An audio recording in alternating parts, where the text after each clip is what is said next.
Welcome friends at educational academy 07 के इस YouTube channel में आप सभी दर्शकों का बहुत बहुत स्वागत करते हैं। आज हम लोग चर्चा करने जा रहे हैं कि बीएड 2022-24 के सेकेंड ईयर के जो प्रशिक्षु फाइनल ईयर की परीक्षा लिखने जा रहे हैं, BREBU के जो स्टूडेंट हैं बीएड के, उनके लिए आज से मैं सेकेंड ईयर के गेस्ट क्वेश्चंस का एक सीरीज स्टार्ट करने जा रहा हूं, जिसमें कि आप सभी प्रशिक्षुओं को बीएड सेकेंड ईयर BREBU के जो स्टूडेंट हैं उन्हें सभी विषयों के इम्पोर्टेंट क्वेश्चन गेस्ट क्वेश्चन पूछे जाएंगे, मिलेंगे। और यदि आप इच्छुक हैं कि इन प्रश्नों के उत्तर भी आपको चाहिए तो आप हमारे चैनल पर सब्सक्राइब करके अपने ऑर्डर को बुक करा सकते हैं। और लिंक बॉक्स में वीडियो के लास्ट में आप हमारे फ़ोन नंबर को भी प्राप्त कर सकते हैं। बाद बाकी डिटेल्स भी हमारे डिस्क्रिप्शन बॉक्स में जाकर के आप प्राप्त कर सकते हैं। चलिए, आज हम लोग चर्चा करने जा रहे हैं कि बीएड सेकेंड ईयर का यह पेपर 6C8 है और यह 80 नंबर का पेपर है। साथ ही साथ यह भी बताना चाहते हैं कि यह जो 100 मार्क्स का पेपर है, इसमें से 80 नंबर आपकी थ्योरी के हैं, उसी पर आधारित आज गेस्ट क्वेश्चन में दे रहा हूँ। और 20 नंबर आपके असाइनमेंट में है, जो आपको अपने महाविद्यालय के माध्यम से मिलेगा। अब बात यह आती है कि यह 80 नंबर आपको मिलेंगे कैसे। तो ये 80 नंबर के लिए आपको मैं बता देता हूँ कि यह जो है कि 10 प्रश्नों में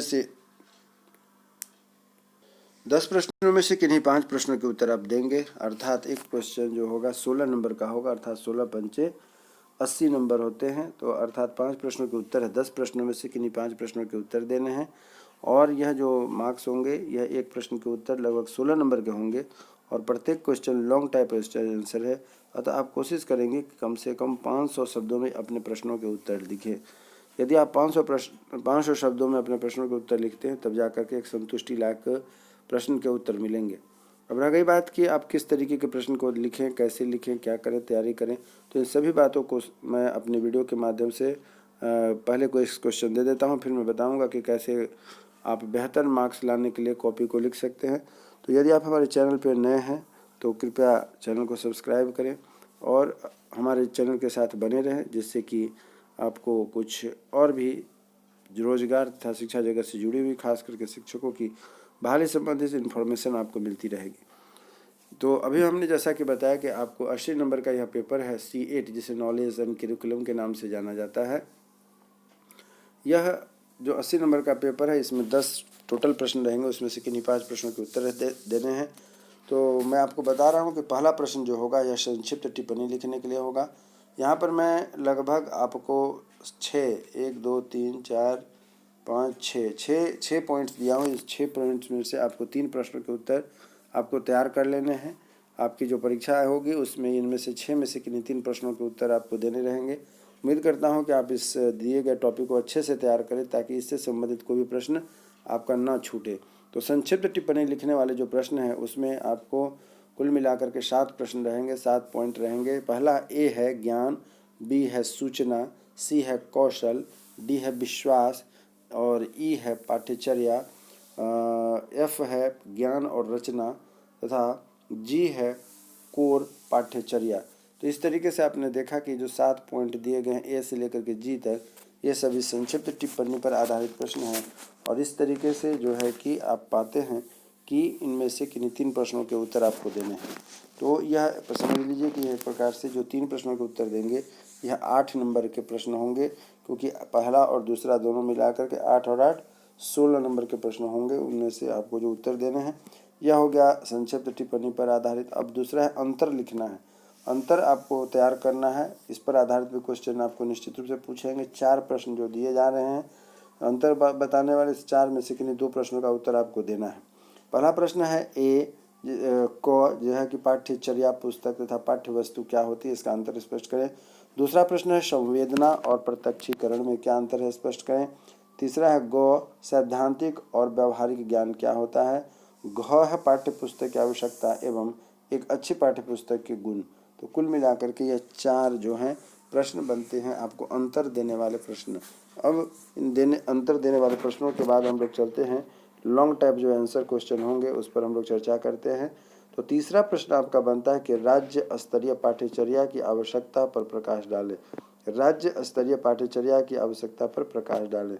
चौथा प्रश्न है कि राष्ट्रीय और राज्य स्तर पर पाठ्यक्रम निर्धारण के क्या महत्व है। देखिए जैसे कि यहाँ पर आप देख रहे हैं चौथा प्रश्न जो दिया गया है, यहाँ चौथा प्रश्न है कि राष्ट्रीय और राज्यीय स्तर पर पाठ्यक्रम निर्धारण के क्या महत्व है। अर्थात यहाँ से एक चीज बात आपको जानना चाहिए, यहीं पर हम लोग सीखते हैं एनसीईआरटी तथा एससीईआरटी की बातें। एनसीईआरटी तथा एससीईआरटी की जो बात होती है एनसीईआरटी और दूसरा होता है एससीईआरटी। तो यहाँ जो मुख्य रूप से आपको जो है कि डिफरेंस बताना है एनसीईआरटी तथा एससीईआरटी के बारे में। इतना यदि आप कर ले जाते हैं तो आप इस प्रश्न के उत्तर को आसानी से लिख सकते हैं। यही बात कहा गया है कि राष्ट्रीय एवं राज्य स्तरीय जो है पाठ्यक्रम निर्धारण की क्या महत्व है, इसके बारे में आपको बताना है। पांचवा प्रश्न है कि किस प्रकार का ज्ञान विद्यालयी शिक्षा में सम्मिलित किया गया है। किस प्रकार का ज्ञान विद्यालयी शिक्षा में सम्मिलित किया गया है। किस प्रकार का ज्ञान विद्यालयी शिक्षा में सम्मिलित किया गया है। अर्थात स्कूली शिक्षा जिसे हम कहते हैं उसे विद्यालयी शिक्षा भी कहा जाता है। तो किस प्रकार का ज्ञान विद्यालयी शिक्षा में सम्मिलित किया गया है। अब आइए पढ़ते हैं हम लोग छठा नंबर प्रश्न क्या कहता है, इस पर ध्यान देते हैं। तो पाठ्यचर्या निर्माण में शिक्षकों छात्रों व अभिभावकों के अनुभवों को किस प्रकार शामिल किया जाता है। क्या कहा गया, फिर से सुनिएगा। पाठ्यचर्या निर्माण में शिक्षकों छात्रों एवं अभिभावकों के अनुभवों को किस प्रकार शामिल किया जाता है, इस पर अपने विचार दीजिए। उसके बाद जो है कि अध्ययता, सातवां प्रश्न है अध्ययता केंद्रित पाठ्यचर्या क्या है। अध्ययता केंद्रित पाठ्यचर्या क्या है और इस पाठ्यचर्या की खास बातों को बताएं। अध्ययता केंद्रित पाठ्यचर्या क्या है और इस पाठ्यचर्या की खास बातों को बताएं। उसका नौवां प्रश्न है आपके लिए कि पाठ्यक्रम निर्माण के विभिन्न उपागम क्या है। पाठ्यक्रम निर्माण के विभिन्न उपागम क्या हैं, विस्तृत से व्याख्या करें। उसका नौवां प्रश्न कहता है, नौवां प्रश्न जो आपके पास है वह है कि शैक्षिक स्तर पर विभिन्न तरह की विषमताओं को दर्शाएं। शैक्षिक स्तर पर विभिन्न तरह की विषमताओं को दर्शाएं, साथ ही साथ ये विषमताएं राष्ट्रीय लक्ष्यों को संपादित करने में किस प्रकार बाधक है, समझाएं। फिर से रिपीट करता हूँ, शैक्षिक स्तर पर विभिन्न तरह की विषमताओं को दर्शाएं। ये विषमताएं राष्ट्रीय लक्ष्य को संप्राप्ति किस प्रकार बाधक है, संप्राप्ति में किस प्रकार बाधक है। और 10वां पॉइंट यह है कि पाठ्यचर्या विकास के विभिन्न आयामों की विस्तारपूर्वक चर्चा करें। पाठ्यचर्या विकास के विभिन्न आयामों की विस्तारपूर्वक चर्चा करें। तो इस प्रकार आप देख रहे हैं कि 10 प्रश्नों की जो मुख्य प्रश्न के हैं, गेस क्वेश्चन है, उसको मैंने आपके पास दिया है। यदि अब आप चाहते हैं कि इसका आंसर भी मुझे मिले पीडीएफ के तौर पर, तो इसके लिए आप हमारे इस वीडियो के आखिरी में यह मेरा फ़ोन नंबर है जिस पर कि आप कुछ शुल्क डोनेट करके आप इसके आंसर को भी प्राप्त कर सकते हैं।